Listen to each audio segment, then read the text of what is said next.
So the science behind it is that it bypasses your digestive system. This is the boost that your body needs, but without putting too much pressure on your digestive system, on your gut health. You know, first impressions are everything, and that is very true. And I think that people don't judge you by what you're wearing, but how well put together you are, how well groomed you are. If you've heard of the longevity Bible, Lifespan, by Professor David Sinclair, you know that living well is more important than just living long. In fact, this show is dedicated to the science of beauty, wellness, and longevity. That's why I'm so thrilled to partner with Melrose Future Lab. Future Lab is Australia's first supplement range focused on extending not just your lifespan, but your health span. Available exclusively at Chemist Warehouse, these affordable and science-backed supplements are the key to aging well. I think what audience don't realise is that producers and you know, when they edit the show, that they show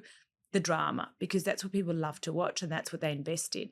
But there is so much friendship and there is so much camaraderie, and out of it comes amazing relationships.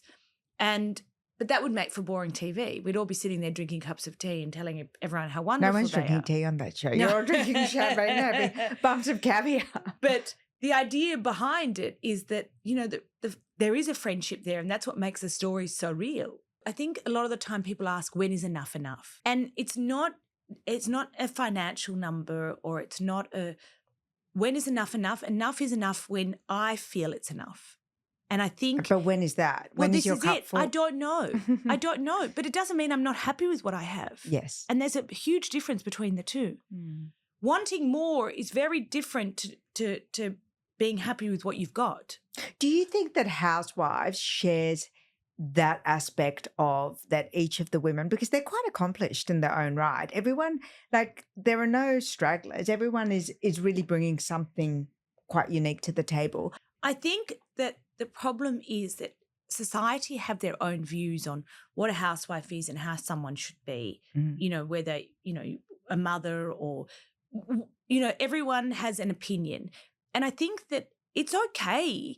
I made a decision, Adam and I as a couple made a decision when I was very young that I would raise our children like that.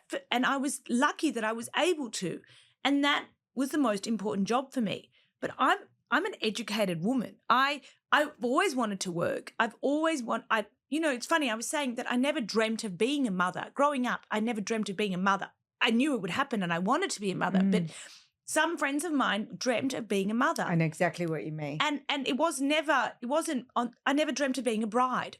But I didn't dream of growing up and being a mother. I dreamt of growing up and being a businesswoman. But doesn't mean it had to happen then. And so when I decided to spend time raising my children, they were the most important things in my life. I was the CEO of the household and I ran the household like a business. The thing is, I always knew I wanted to do something. I just didn't know what. And so for many years, I was always on the lookout for something that was new, something that was different. And as you said, I'm an entrepreneur. Like, it's in my blood. I'm always seeking out opportunities. I think once you experience those things, suddenly your health and wellness this is it. come You into take laser stock focus. about, you know what, nothing else matters except how you how your health and how well you feel.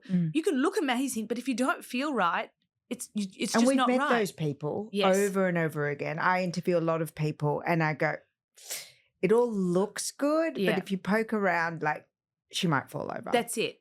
And for me, raising daughters as well was all about being healthy. You know, they're both athletes. I wanted them to feel good as much as I wanted them to look good. I have a great update to share from Melrose Future Lab. Hormonal health is a vital hallmark of aging and longevity. And whether you're navigating perimenopause or menopause, Melrose Future Lab's new ultra-complex supplements are here to support you. Backed by clinical research and using advanced technology for effective absorption, these formulations are designed to provide relief through every phase. Find them exclusively at Chemist Warehouse. Always read the label and follow the directions for use. And I think there is that awareness that the skin is the largest organ. It's a living organ. It's absorbing everything that is on and around it. So we may as well be well, that's it. So the science behind it is that it bypasses your digestive system. So this is the boost that your body needs, but without putting too much pressure on your digestive system, on your gut health, because it goes straight into your bloodstream and you feel it straight away. Do you have any beauty patches or any of your products? So we have Glow, which has got a copper. But that takes a while. Yeah, so it takes, you need to rebuild your stores. So it takes anywhere between, 60, 90 days to really notice a difference. And for me, it was very important that whatever I put my name to, because, during the many years that I did Housewives, I was approached by a whole range of brands to put my name to them, to promote them, to do posts and stories on social media or to be an ambassador. And I said no to most of them. I don't know, if you look through my socials, you'll notice that I have not plugged a brand or a product. And that's because I didn't want to put my name to anything unless I really believed in it. Well, you are super loyal. And we had this conversation the other day as well. Like, you and I have been going to Joe Bailey since we were babies. I started going there when I moved to Sydney after university. So I was 21. You've been going since you were 14. 14. And, Joe came to my wedding. We were talking about that.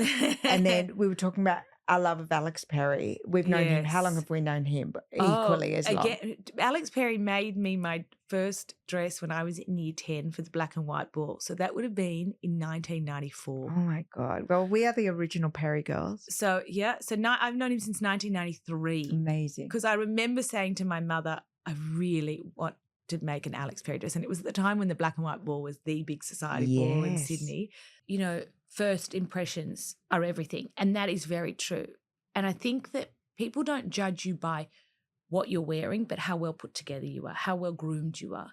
And they're things that don't cost any money. They're things that just take a bit of time. But they're time that you can put towards yourself rather than putting towards other things. Like nice, well-cut nails, filed nails, toenails, hair. Gosh, toenails. I'm so judgy on people's toenails. I know, but there's something, you don't have to go and have a pedicure, but cut your toenails, file them, cut them. I mean, you can paint them yourself. It's like I've taught my girls, a lot of their friends go and have blow dries and manicures and pedicures and all this.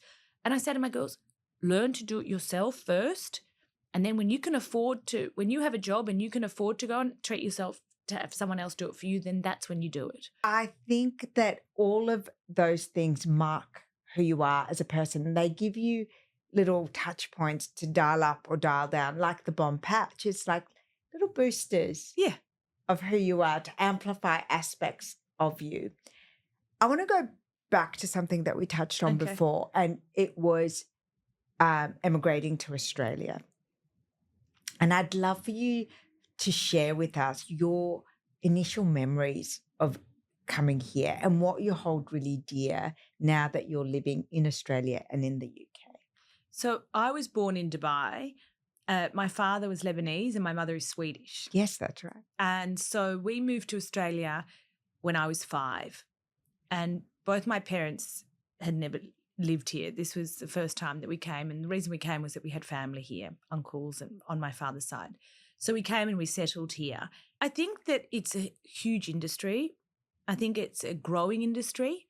I think there's a lot of noise around it. I think things are constantly changing. I think what you're doing is incredible. I think you're bringing a lot of the truths to the surface, which need to be told. I think you're demystifying a lot. And I think that, so being in this space is something that's always intrigued me. For me, it's more important to feel good than to look good. I mean, looking good comes a close second, but mine's pretty balanced. I like them both, truth be told. But I do like to wake up in the morning and feel like I can tackle the day. And that's before I've looked in the mirror about. Fair. So, that's the first thing when you open your eyes. You're listening to the highlights edit of a longer episode. If you enjoyed this clip, be sure to download and listen to the full episode.